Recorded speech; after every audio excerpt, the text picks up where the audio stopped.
Maradun ainifakun.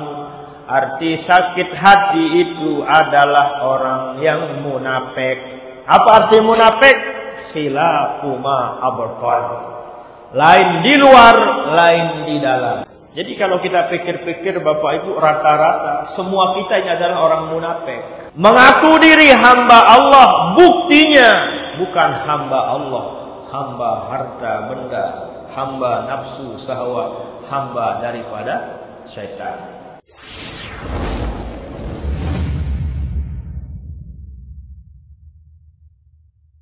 Alhamdulillah, sampailah pengajian kita di ayat ke-10 daripada surat Al-Baqarah. Sampailah kita di firman Allah Subhanahu wa taala, fi fazadahumullahu marada walahum azabun alimun bima kanu yakzibun. Fi qulubihim, di hati orang-orang munafik itu adalah maradun. Apa arti maradun? Sakit kalau bahasa madrasahnya.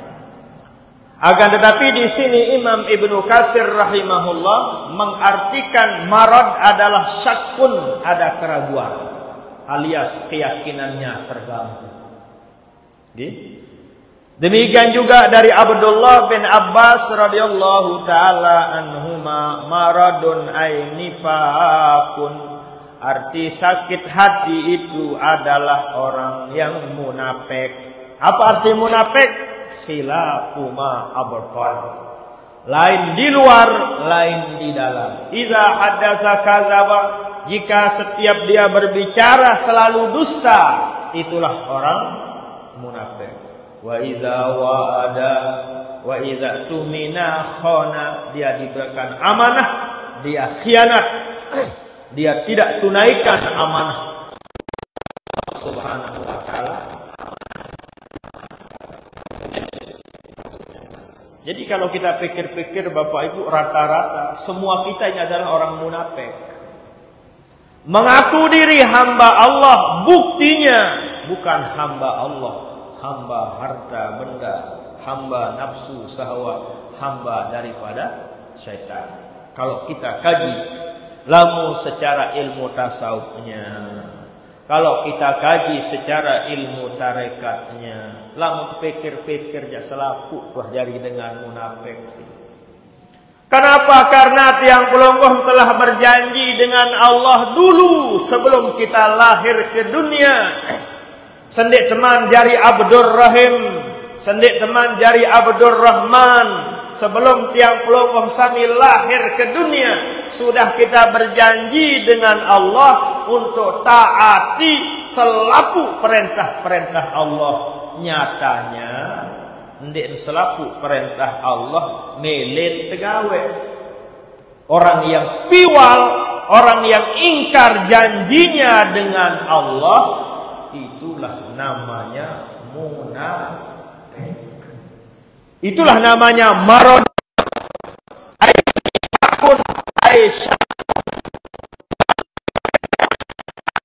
Kata marad dengan sakit hati, dengan keparan sakit hati, dengan sara ili hati itu syakun, keraguan.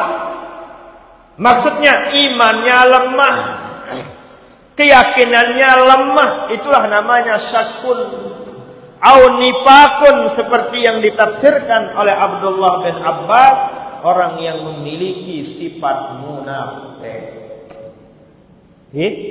Jadi lagi sekali, kalau kita pikir-pikir yang ada di Al-Quran, ternyata kebanyakan tiang belum sami ingkar janji dengan Allah. Karena dulunya sebelum lahir jogbawan dunia, ibu-ibu, kita sudah berjanji dengan Allah, inggih Allah, kami taat, kami bakti atas semua perintah dekaji ya Allah, dan kami akan hindari jauhi larangan-larangan dekaji ya Allah. Dulu semasa kita di alam zar, dulu sebelum dunia, sebelum tiang pelunggung sami di dunia.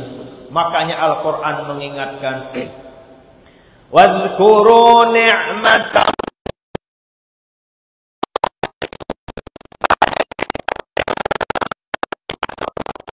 isi Allah, terutama nikmat iman, nikmat Islam, nikmat ihsan. Wa mitsaqahu allazi wasaqakum bih.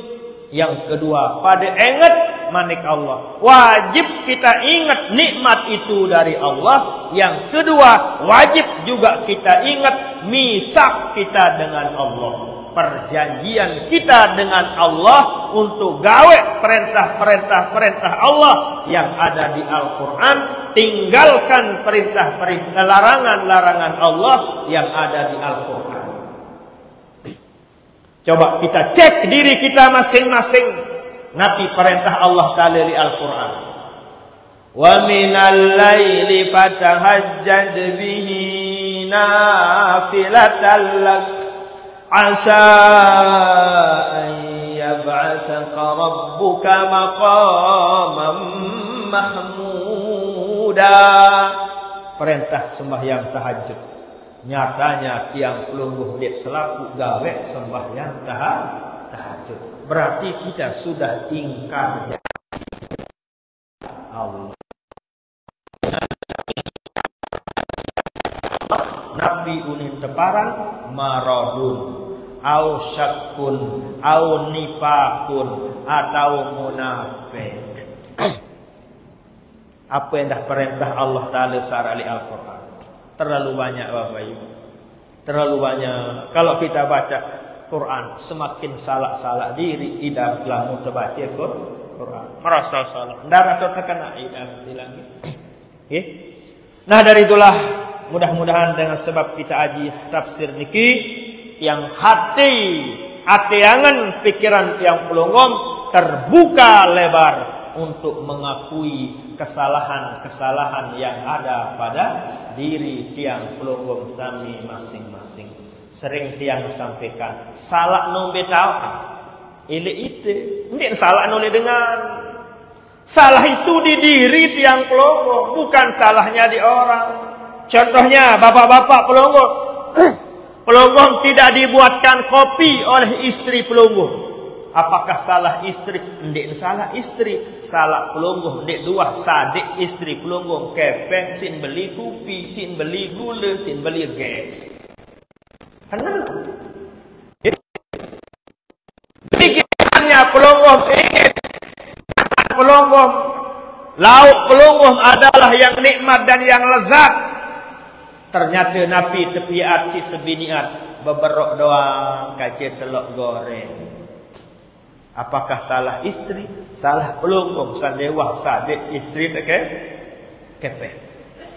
Jadi salah itu ada pada diri kita. Hadis sudah menjelaskan al-insan mahallul khata'i wan nisyan. Tahu salah kan lupa pada insan, pada diri tiang pelungkung sami masing-masing. Enggak salah Anda, salah Anda. Pelungguh melapar, siapa yang salah? Salah pelungguh. Kenapa pelungguh tidak makan? Pelungguh pusing, apa salah dokter? Nggih, salah pelungguh. Kenapa? Pelungguh begadah, ndik tarunin tuh. Salah pelungguhnya, bukan salahnya orang. Tapi selalu diri kita niki sering menyalahkan orang lain dan jarang berani menyadari untuk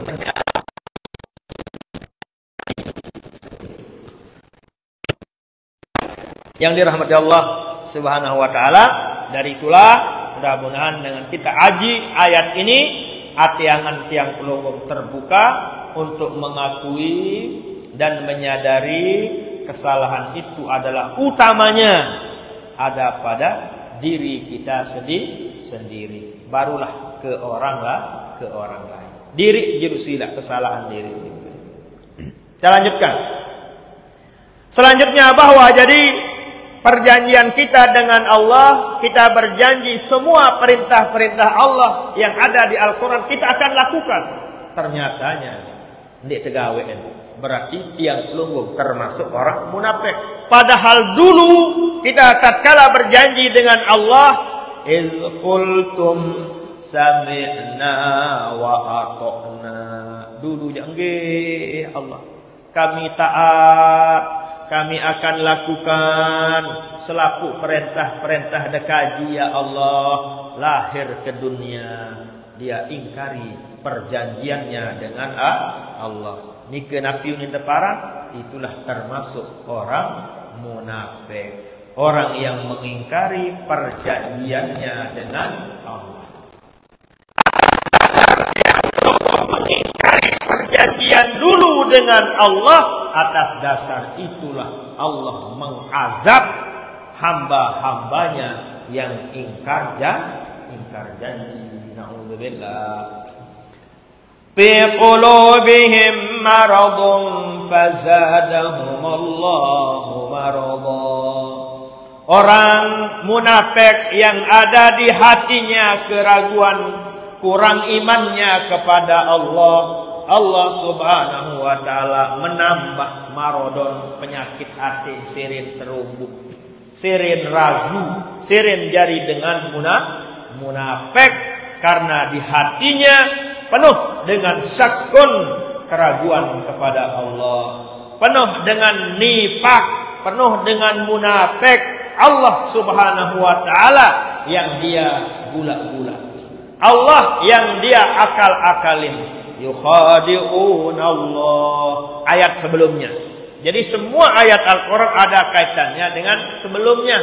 Seperti ayat niki, apa contohnya? Kemunafikan orang-orang munafik, keraguannya mereka kepada Allah. Ayat sebelumnya menjelaskan, yaqulu amanna billahi wa bil yaumil akhir wa ma hum bimu'minin. Mengaku diri beriman kepada Allah, mengaku diri beriman kepada hari kiamat. Wa ma hum bimu'minin, nyatanya tidak beriman. Buktinya tidak beriman, mereka tidak mau taat kepada Allah. Nek mele gawe perintah Allah, nek mele tinggalan larangan-larangan Allah. Terus bagaimana akibatnya orang-orang yang tidak mau beriman dengan Allah, kepada Allah? Bagaimana akibat bagi orang-orang yang ada kemunafikan pada dirinya, yang mengingkari perjanjiannya dengan Allah? Walahum azabun alim. Mereka itu akan mendapat siksa yang sangat pedih. Dan mau siksa lekan Allah subhanahu wa ta'ala, karena mereka mengingkari perjanjiannya dengan Allah subhanahu wa ta'ala. Na'udzubillah. Bima kanu yakzibun. Mereka akan mendapat azab yang sangat pedih, karena mereka adalah yakzibun, selalu berdusta, selalu mengingkari perjanjiannya dengan Allah subhanahu wa ta'ala. Na'udzubillah. Dari itulah hati yang sakit ada obatnya. Sudah dijelaskan, sering kita dengar dari masaih-masaih kita, wadawa'u qalbin khamsatun fatilawatun litadabburil makna walil batnil khala wa qiyamu laylin wa tadarru'u bis sahar wa mujalasatus salihin al fudala. Cara, upaya-upaya untuk mengobati hati yang penuh dengan kemunafikan.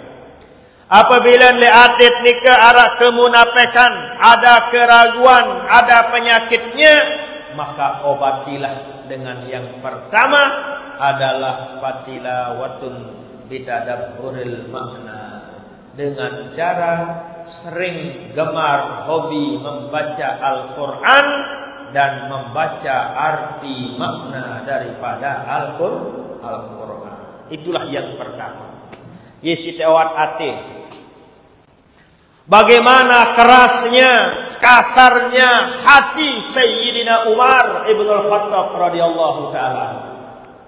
Umar ini penentang Nabi, pencekal dakwah Rasul sallallahu alaihi wasallam, penghalang dakwah risalah Rasul sallallahu alaihi wasallam. Akan tetapi tatkala mendengar adiknya membaca Al-Quran, Toha, sekedar mendengar bacaan Al-Quran yang dibacakan oleh saudarinya, Masya Allah, luluh hatinya. Itulah kehebatan daripada Al-Quran. Sejahat-jahat hati yang pelonggong, kalau dia baca Al-Quran dan dia renungkan arti Al-Quran, hati ini akan terobati. Pelungguh yang susah, pelungguh yang galau, pelungguh yang punya masailah, coba baca Al-Quran. Baca Al-Quran pelan-pelan. Dan pelungguh pikirkan arti daripada apa yang pelungguh baca.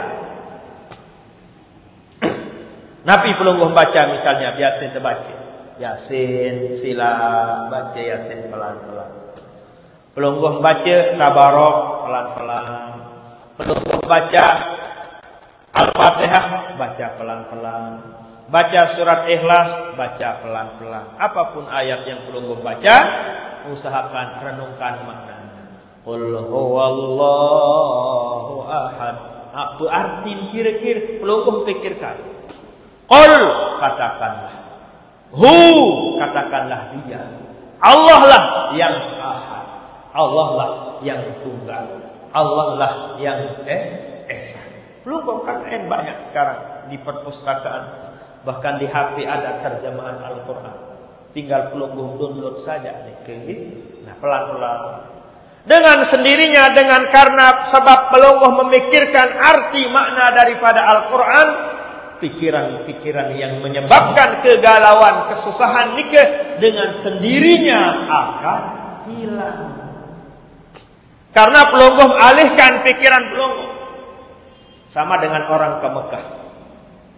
Sesusah-susah dengan, sejahat-jahat dengan Bapak Ibu, kalau sudah dia lihat Ka'bah, hatinya Masya Allah hilang kegalauannya, hilang kesusahannya, hilang kesedihannya, hilang segala-galanya. Hanya melihat Ka'bah dengan mata hatinya. Ini contoh sederhana, contoh realita yang nyata. Hilang dia. Apalagi demikian juga halnya jika kita membaca Al-Quran, lalu kita pikirkan maknanya, otomatis pikiran-pikiran yang menyebabkan kesusahan nikah akan sendirinya menjadi hilang. Itulah makna wadawahu qalbin khamsatun fatilawatun bitadabburil makna. Yang kedua, walil batnil khala, puasa. Coba pelungguh puasa, darangan termikir lah untuk puasa kan, silapah. Darah balung tersusah, isi lapah. Sebab pelungguh lapah karena berpuasa menahan haus dan dahaga. Dengan sendirinya kesusahan dan kegalauan nikah akan hilang. Dua wasit awat atin tenikah. Wa qiyamul lailin, yang ketiga adalah bangun malam untuk salat tahajud. Bukan hanya bangun malam untuk uras menek. Lamun uras menek doang ya tidak bisa menyembuhkan, mengobati hati yang nifak, hati yang munafik, hati yang hasad, hati yang penuh dengan keraguan. Yang ketiga harus pelungguh. Nabi namanya bangun malam. Tidak mampu bangun jam 3, jam 4, minimal saat merbot setel kaset dengan ngaji. Ya, uras untuk Nabi, uras ambil air wudu dan pelungguh salat sunat. Nabi pertama salat sunat wudu dulu. Biasakan diri jerak wudu, sembahyang sunat wudu. Sampai Sayyidina Bilal bin Rabah ditanya oleh Rasul sallallahu alaihi wasallam, "Sami'tu qar'a na'lika fil jannah." Bilal, apa amalanmu? Apa kebiasaanmu kok saya dengar suara sendalmu ada di sorga, Bilal. Kamu di dunia, masih di dunia, belum meninggal dunia, belum pindah ke alam akhirat, apalagi sorga. Tapi saya dengar ada kedengaran suara sandalmu, hai Bilal. Apa je amalan Bilal? Sampai ditanya oleh Rasul sallallahu alaihi wasallam. Apa jawaban Bilal? Alhamdulillah ya Rasul, setiap saya selesai berwudu, selalu saya solat sunat wudu 2 rakaat. Itulah asbabul wurud. Sebabnya, timbulnya, latar belakangnya, historis daripada solat sunat wudu, karena dilakukan oleh Bilal bin Rabah. Selesai berwudu, selalu Allah usalli sunnatal wudu raka'ataini lillah. Sengaja saya solat sunat wudu 2 rakaat karena Allah. Sebab istiqamah, continue gawe sembahyang sunat wudu. Bilal masih di dunia, tapi sandalnya wah tamu surga. Sandal-sandal tamu surga. Bu apalagi ipin sandal. Karena istiqamahnya tunaikan salat sunat wudu. Masalah wudu ada cerita di zaman al-Maghfurlah Maulana Syekh Hasan Al-Masyar rahimahullahu taala. Ada orang penyakit sesak napas. Penyakit sesak napas. Dia seorang pengusaha. Bahasa Mekahnya namanya Surbatli. Miliarder. Orang kaya raya. Sehingga penyakit-penyakitnya dia berobat ke luar negeri. Karena orang memang kaya raya. Pengusaha jaringan internasional. Tapi tidak sembuh-sembuh. Taulah Syekh Hasan Al-Masyar, orang yang kaya raya ini sakit. Dan penyakitnya sesak napas. Akhirnya Syekh Hasan Masyar berziarah kepada beliau. Assalamualaikum warahmatullahi wabarakatuh. Waalaikumsalam. Ditanya, nunasan informasinya ceritanya pelunggung sakit. Oke. Apa ada sakit? Sakit sesak napas. Sudah saya berobat ke sana ke sini. Lagu dini jerak sehat, dini jerak sembuh, dini jerak sakit. Akhirnya ditanya oleh Syekh Hasan Masyar. Ngene gampang. Asalkan pelungguh mau jujur. Aku ni ketuan Syekh Hasan Masyar rajin pelungguh wudu. Apa jawabannya? Ya gelek-gelek. Wah tunggu wah tendek. Aranya orang pengusaha pelungguh mungkin. Papah di Mekah jar rajin dan wudu. Kalau tidak berada di Mekah, wah wudu wah tendek. Nah ini penyebab penyakitmu karena engkau tidak istiqomah dalam berwudu. Akhirnya diajarkan oleh Syekh Hasan Al-Masyar cara berwudu. Namanya istinsyaq. Nabi hati istinsyaq, masukkan air ke dalam hidung, jerat berkumur, ambil air seperti ini ke separuh. Sisanya masukkan ke hirup, masukkan ke dalam hidung. Sampai ini, tidak sampai T, ya nggih, sampai ini. Nggih, pelan-pelan. Itu dia amalkan Bapak Ibu. 3 hari 3 malam ajaib. Ada kelonggaran pada napasnya berkat mengamalkan sunnah Rasul sallallahu alaihi wasallam. Padahal dia orang kaya raya. Ya. Nah, dari itulah jemaah kami, itulah kelebihan keistimewaan yang namanya berwudu. Yang pelungguh berwudu, setelah berwudu lalu kita amalkan Nabi, kita amalkan sholat sunat wudu. Ada cerita ini lagi. Ini cerita dari guru-guru kita di madrasah sholat dia. Cerita yang selanjutnya dari guru kita Profesor Dr. Sayyid Muhammad Alawi Al-Maliki Al-Hasani. Beliau bercerita dulu di zaman Imam Abul Hasan As-Sazili ada orang yang mau kaya raya, mohon petunjuk kepada Imam Abul Hasan, pendiri tarekat Syaziliyah. Ampun nunas petunjuk Syekh, nunas petunjuk Maulana Syekh. Saya ini ingin menjadi orang yang kaya raya.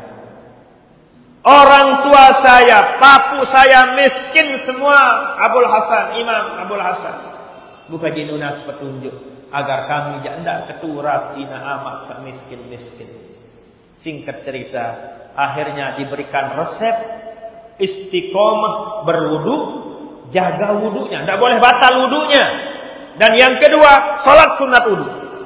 Kalau engkau ingin menjadi orang kaya raya, kalau kamu mau dimurahkan, lancarkan, diberkahi rezekimu oleh Allah, jaga wudumu, jangan putus wudumu. Anda kentut tidak apa, lagu ngulu balik. Anda kencing tidak jadi masalah, lagu ngulu balik. Anda tidur tidak jadi masalah, lagu uras-uras ngulu balik. Begak berat lagi. Setelah selesai berwudu, tunaikan salat sunat wudu 2 rakaat. Itu yang dia istiqomah lakukan. Batal wudu, wudu lagi, salat sunat wudu 2 rakaat. Batal wudu, balik dulu sembahyang sunat wudu 2 rakaat. Singkat cerita, pada satu malam, tatkala bangun di jam 3, jam 4 malam, dia ingin berwudu. Terus dia begayung. Dia ambil air di sumurnya untuk berwudu. Karena dia ingat pesan Syekh Imam Abdul Hasan As-Sazili, istiqomah berwudu, istiqomah yang namanya sholat sunat wudu. Apa yang terjadi Bapak Ibu? Tatkala mengambil air di sumur nike, bukan air sumur yang naik, tapi yang naik adalah emas. Seperti timba nike, semara ember nike, kembali emas air. Lah mendadak sugih berkat Nabi, berkat istiqomah wudu dan salat sunat wudu. Nah coba pelunggup-pelunggup sagirang lalu begabah, rajin-rajin wudu, perampek kena lemak geromah jari emas. Mudah-mudahan, ya, tergantung keyakinan. Memang berat untuk menjaga wudu nike, berat kita menjaga wudu nike. Itulah resep dari Imam siapa? Abdul Hasan As-Sazili rahimahullah. Siapa yang ingin dimurahkan, dilancarkan rezekinya oleh Allah, diberkahi rezekinya oleh Allah, sila terjaga wudu. Setelah berwudu, Nabi tegawe sembahyang sunat wudu. Bisa untuk kesehatan, bisa untuk kelancaran rezeki, bisa untuk diampuni dosa salah oleh Allah Subhanahu wa taala. Kita lanjutkan. Nikalah cara untuk mengobati hati yang marot, hati yang sakit nikah adalah dengan bangun malam untuk menunaikan sholat sunat tahajud. Berat tahajud nenek. Berat sarang tahajud Bapak Ibu. Okay? Ringanlah, entenglah bagi orang-orang yang soleh. Dak sholatut tahajud, dak bus solihin. Orang yang rajin, orang yang hobi sholat tahajud, itulah ciri tandanya solihin, orang-orang yang soleh. Dengan saleh-saleh. Berarti tiang pelunggung sandi uah sembahyang tahajud ya kurang saleh. Oh, adik tahu di. Wa sholatud duha alamatus solihin. Lagu ramun rajin sembahyang duha, ciri tanda bahwa pelunggung adalah orang-orang yang soleh. Lamun rajin sembahyang duha, lamun rajin tahajud, kebiasaan, hobinya orang-orang yang pacu, hobinya orang-orang yang soleh. Berat. Makanya dengan kita mengaji ini, adik tahu salah pasti lah. Adik tahu salah nike ternyata ada pada diri kita sendiri. Yang keempat, sebagai obat untuk mengobati hati yang maradun, yang penuh dengan kemunafikan, penuh dengan keraguan, penuh dengan maksiat yang ada dalam hati. Pertama tadi adalah baca Quran, pikirkan maknanya. Kedua adalah puasa. Yang ketiga adalah bangun malam. Yang keempat, wa tadarru bis sahar. Tadarru, merasa merendah diri, mohon kepada Allah, berdoa kepada Allah. Orang yang berdoa kepada Allah, mohon kepada Allah, ciri tanda orang tawadu. Ciri tanda dengan butuh tipe Allah. Ciri tanda dengan tahu diri ndara kuasa ndara daya. Ciri tandanya bahwa orang ni beriman, yakin, percaya yang mampu memberikan rezeki hanyalah Allah. Yang mengatur dunia beserta isinya adalah Allah. Yang berkeyakinan bahwa yang punya kuasa hanyalah Allah, kami hanyalah sebatas hamba.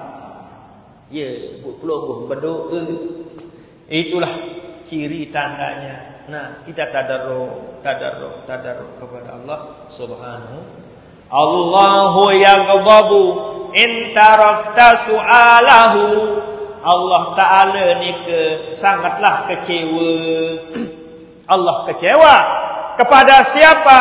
Kepada hamba-hambanya yang meninggalkan untuk berdoa.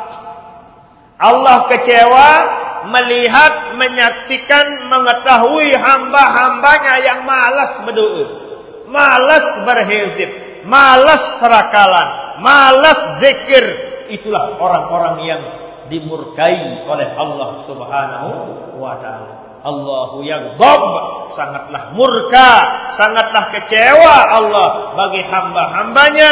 In tarakta su'alahu, yang tidak, yaitu yang meninggalkan yang namanya doa, malas berdoa.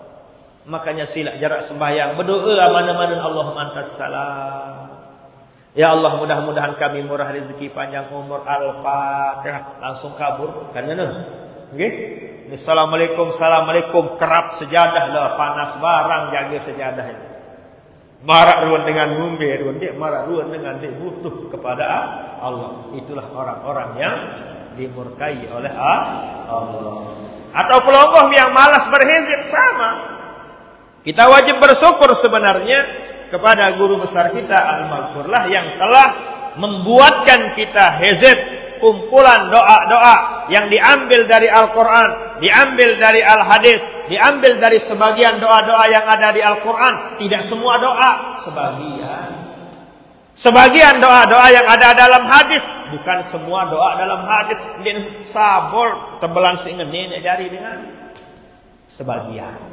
Sesuai situasi, sesuai kondisi yang ada di waktu.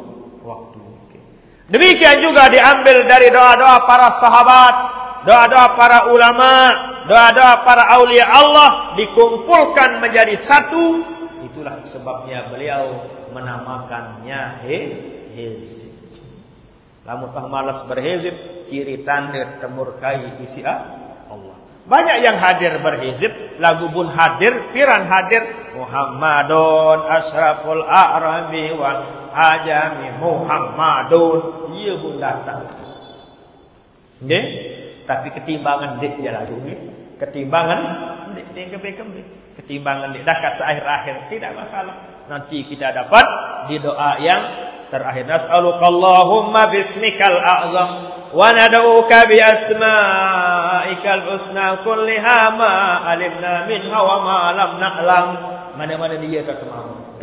Di sana dengan sepenuh hati, pelungguh khusyuk untuk mohon kepada Nas'alu. Di sanalah yang namanya Asma'ullahul Husna. Di sanalah kunci mustajabnya, dikabulkannya permohonan pelungguh dihizibnya. Nikah karena Al-Baqarah mengakhirinya dengan Ismullahil A'zam iza du'iya bihi istajaba, sabda Rasul sallallahu alaihi wasallam.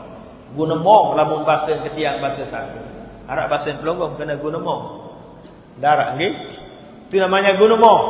Kalau bahasa hadisnya Ismullahil A'zam, menggunakan nama Allah yang paling mulia.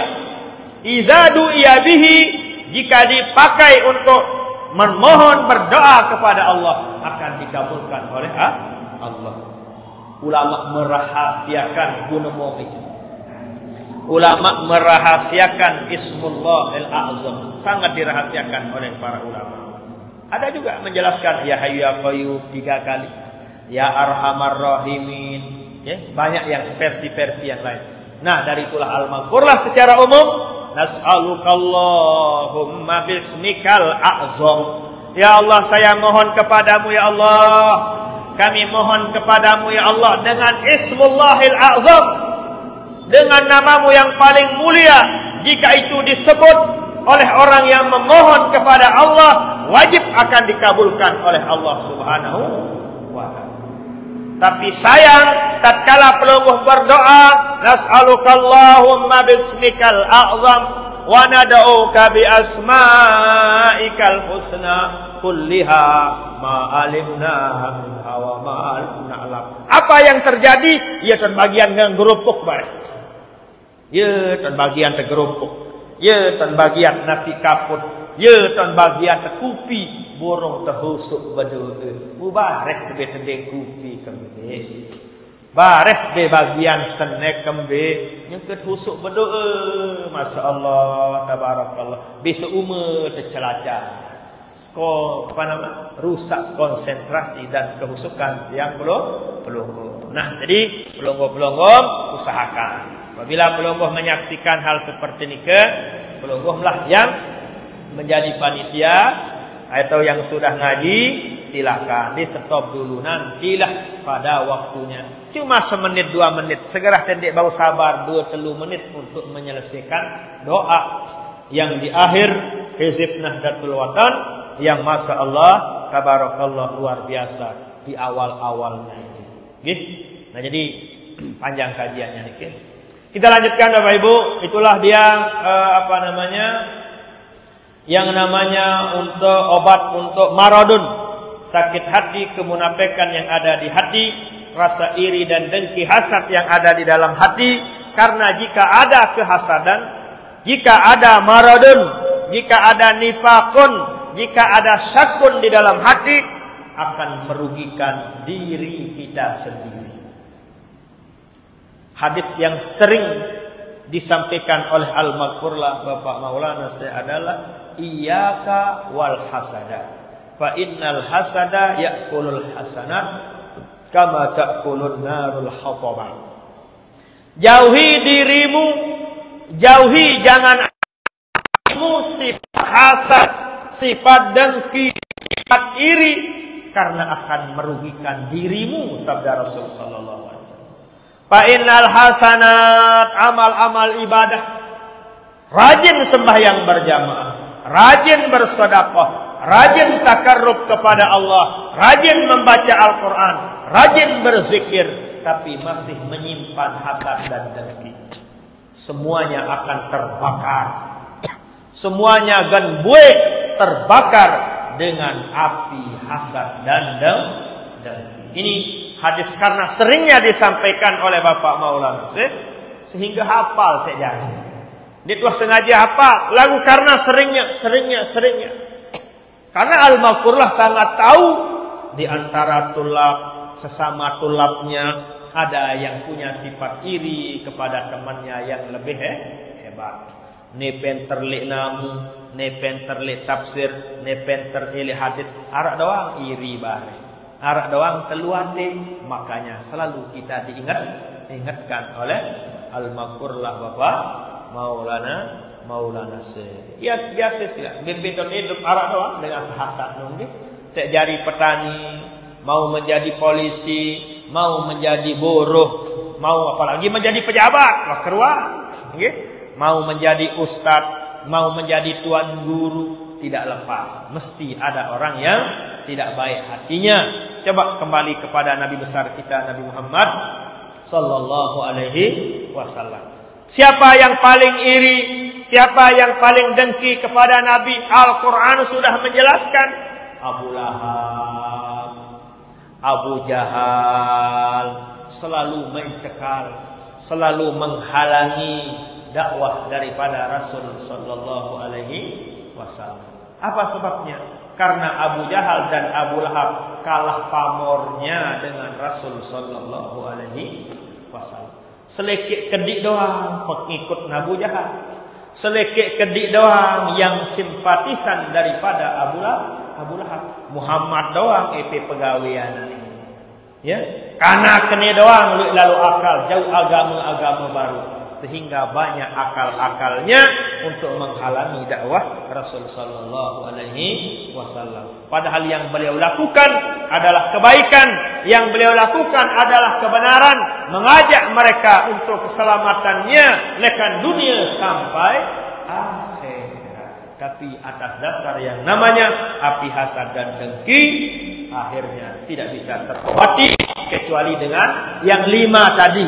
Pertama baca Quran, yang kedua puasa, yang ketiga adalah Nabi namanya bangun malam salat tahajud, yang keempat adalah Nabi dengan kita tadarruk, bermohon, berdoa kepada Allah Subhanahu wa taala. Barulah yang terakhir, yang kelima.